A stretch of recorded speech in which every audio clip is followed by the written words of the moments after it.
Learning online YouTube channel में आप सभी बच्चों का एक बार फिर से स्वागत है। आज हम कक्षा 12 भूगोल विषय चैप्टर तीसरा जिसका एक टॉपिक रह गया था जिसका नाम है व्यावसायिक संरचना। तो ये आज हम टॉपिक शुरू करते हैं।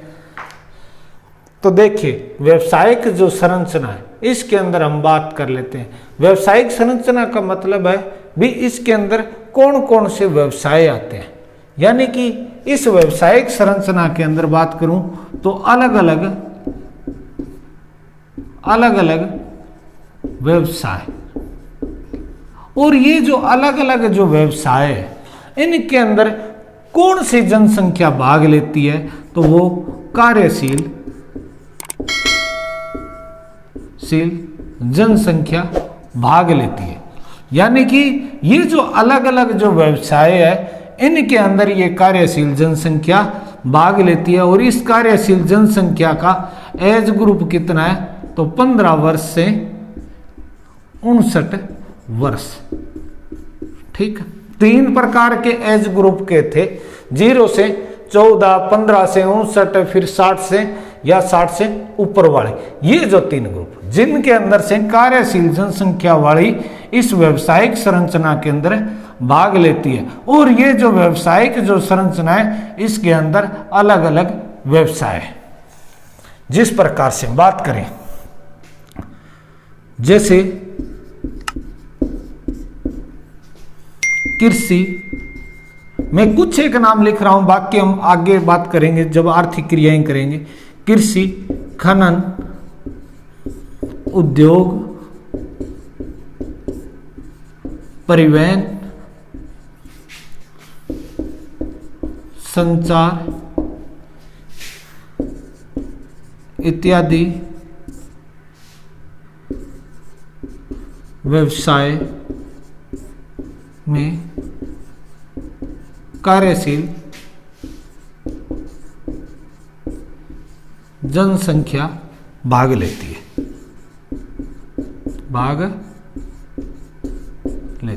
ठीक है। ये जो व्यावसायिक संरचना है इसके अंदर कौन सी जनसंख्या भाग लेती है, तो ये आपकी जनसंख्या भाग लेती है कार्यशील जनसंख्या।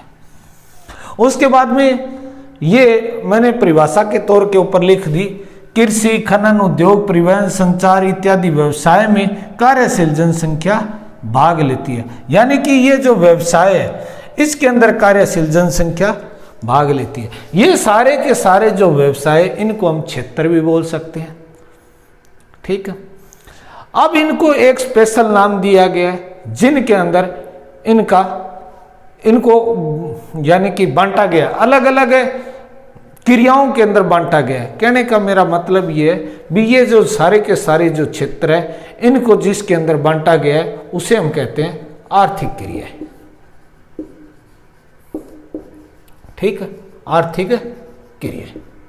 ये सारे के सारे जो क्षेत्र है इन क्षेत्रों को किसके अंदर बांटा गया है, आर्थिक क्रियाओं के अंदर। और ये जो आर्थिक क्रियाएं, इन क्रियाओं के अंदर ये कार्यशील जनसंख्या काम करती है। तो ये जो आर्थिक क्रियाएं इनको कितने भागों में बांटा गया है, और यहाँ पर जो श्रमिक जो काम करते हैं उन श्रमिकों को किस नाम से जानते हैं, किस क्षेत्र को किस नाम से जानते हैं। और ये जो सारे के सारे जो क्षेत्र है ये इस आर्थिक क्रियाओं के आगे जो भाग है उनके अंदर ये अलग अलग हो जाते हैं। तो शुरू करते हैं आर्थिक क्रियाओं के बारे में। देखिए, यहाँ तक आपको कोई समस्या नहीं होनी चाहिए। तो यहाँ पर व्यावसायिक संरचना के अंदर जो जनसंख्या आती है वो कार्यशील जनसंख्या आती है। ये कार्यशील जनसंख्या ये इन व्यवसायों के अंदर भाग लेती है। और ये सारे के सारे जो व्यवसाय है वो आगे किसके अंदर बंटे हुए हैं, आर्थिक क्रियाओं के अंदर बंटे हुए हैं। तो नेक्स्ट इस व्यावसायिक संरचना का जो दूसरा जो टॉपिक रहेगा, पहला टॉपिक ये हो गया कार्यशील जनसंख्या। ये कार्यशील जनसंख्या जो है इन व्यवसायों के अंदर भाग लेती है। और ये जो व्यवसाय है इनको हमने किसके अंदर बांट दिया, आर्थिक क्रियाओं के अंदर। तो सेकंड जो हमारा जो लाइन रहेगी या सेकंड जो टॉपिक रहेगा इस व्यावसायिक संरचना का वो क्या रहेगा, आर्थिक क्रियाएं।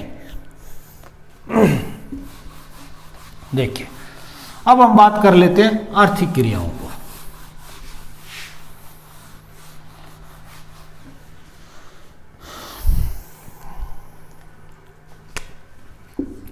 देखिए आर्थिक क्रिया, आर्थिक क्रिया, ये जो क्रियाएं हैं ये 3 से 5 प्रकार की होती है। ठीक है, 3 प्रकार की भी होती है, 5 प्रकार की भी होती है। छोटी कक्षाओं में 3 प्रकार की है, उसके बाद में लेवल के अनुसार ये 5 प्रकार तक की होती है। ठीक है, आर्थिक क्रियाएं। अब इनके जो नाम है वो इस प्रकार से, प्राथमिक, प्राथमिक क्रियाएं। ठीक है, एक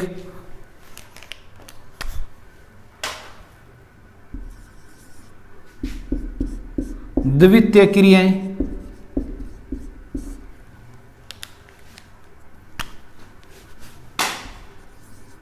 उसके बाद में तृतीय क्रियाएं,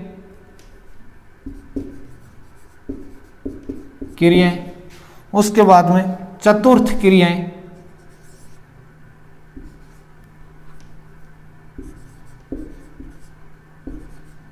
चतुर्थ क्रियाएं,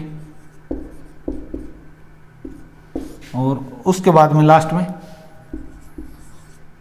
पंचम प्रकार की क्रियाएं, पंचम क्रियाएं। ये 5 प्रकार की क्रियाएं मैंने आपको 5 प्रकार बता दिए। ठीक है, देखो प्राथमिक क्रियाओं के अंदर कौन कौन से आते हैं, क्षेत्र कौन कौन से आते हैं, पहले हम उनकी बात कर लेते हैं। तो इसके अंदर जो आते हैं वो कृषि, खनन, मत्स्य, इसके अलावा और बात करें लकड़ी काटना, मछली पकड़ना यानी कि आखेट हो गया, आखेट, मछली पकड़ना। ठीक है, ये किसके अंदर आते हैं, प्राथमिक के अंदर। उसके बाद में द्वितीय क्रियाओं के अंदर कौन से आते हैं, तो इसके अंदर आते हैं कारखाने, उद्योग, या हम कह सकते हैं विनिर्माण के उद्योग, विनिर्माण के उद्योग। उसके बाद में तृतीय जो क्रियाएं, इसके अंदर कौन कौन से आते हैं, तो आपसे पूछ ले, परिवहन, संचार, व्यापार और वाणिज्य। ठीक, इसके बाद में इसके अंदर कौन से आते हैं, चतुर्थ के अंदर, तो अनुसंधान, अनुसंधान यानी कि खोज करने वाले, या अनुसंधान या खोज करने वाले किसके अंदर आएंगे, इसके अंदर आएंगे। उसके बाद में पंचम क्रियाओं वाले के अंदर कौन से आएंगे, तो इसके अंदर आएंगे परामर्श देने वाले, परामर्श देने वाले, निर्णय लेने वाले, या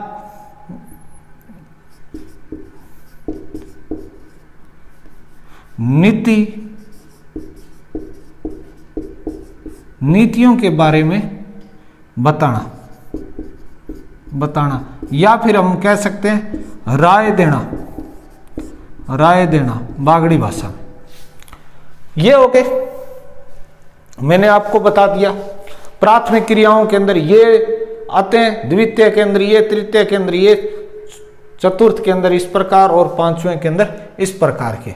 आपसे प्रश्न किस प्रकार से आएगा, यानी कि प्राथमिक क्रियाओं के आप 2 क्षेत्र बताइए कौन कौन से हैं, द्वितीय क्रियाओं के अंदर कौन से आते हैं, और तृतीय क्रियाओं के अंदर कौन से आते हैं, इस प्रकार से। तो यहां पर आपको किसी प्रकार की कोई समस्या नहीं होनी चाहिए। उसके बाद में हम इन 5 की दूसरी लाइन की बात करते हैं। देखिए दूसरी लाइन, ये जो प्राथमिक जो क्षेत्र है इसको क्या कहते हैं, कृषि एवं सहायक क्षेत्र, सहायक क्षेत्र। ठीक है, ये जो द्वितीय इसे क्या कहते हैं,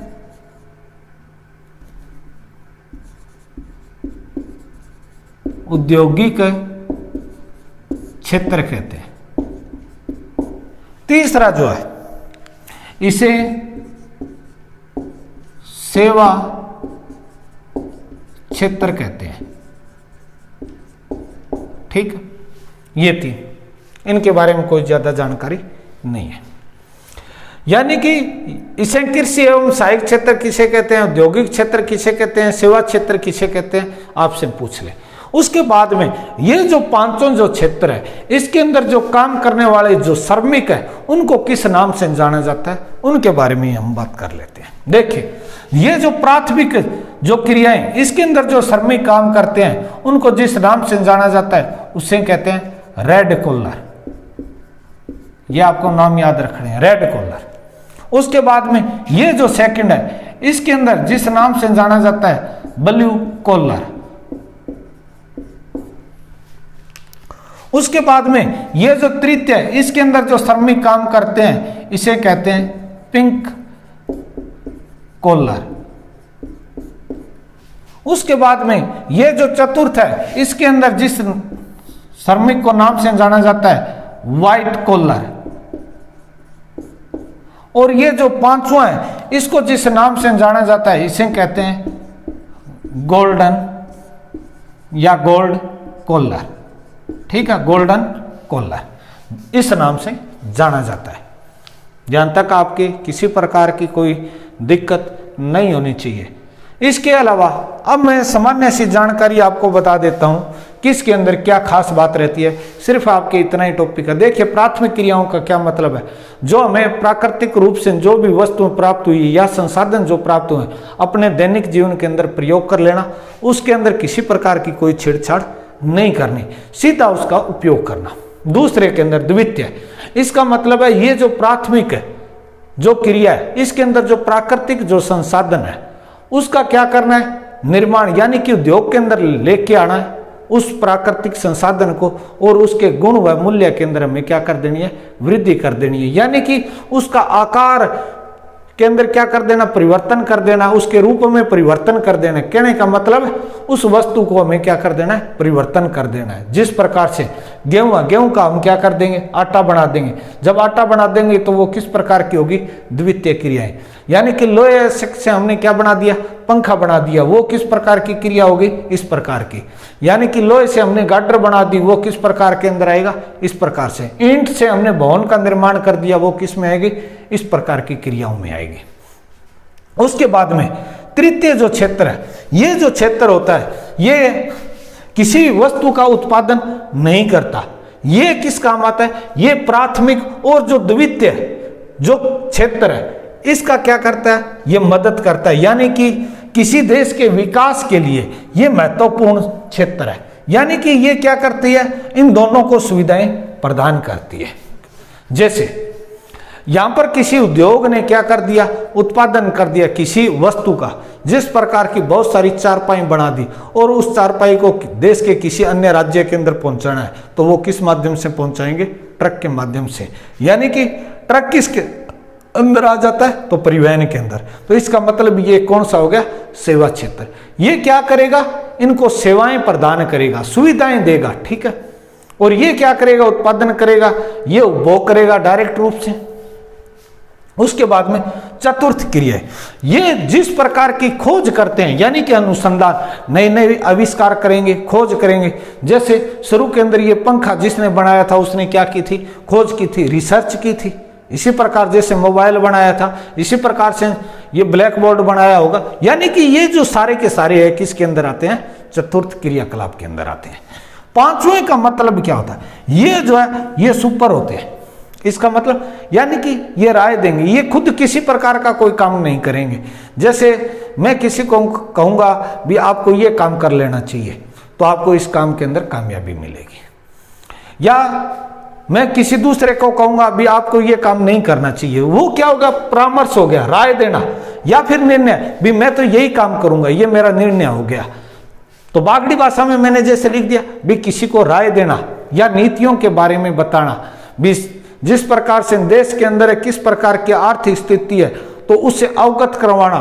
और इस देश के अंदर हमें किस प्रकार की नीतियों को लागू करना है, वो सारे के सारे किसके अंदर आते हैं, पंचम क्रियाओं के अंदर आते हैं। ठीक है, तो ये आज का आपका छोटा सा टॉपिक था जो मैंने करवा दिया है, यानी कि व्यवसायिक संरचना के बारे में।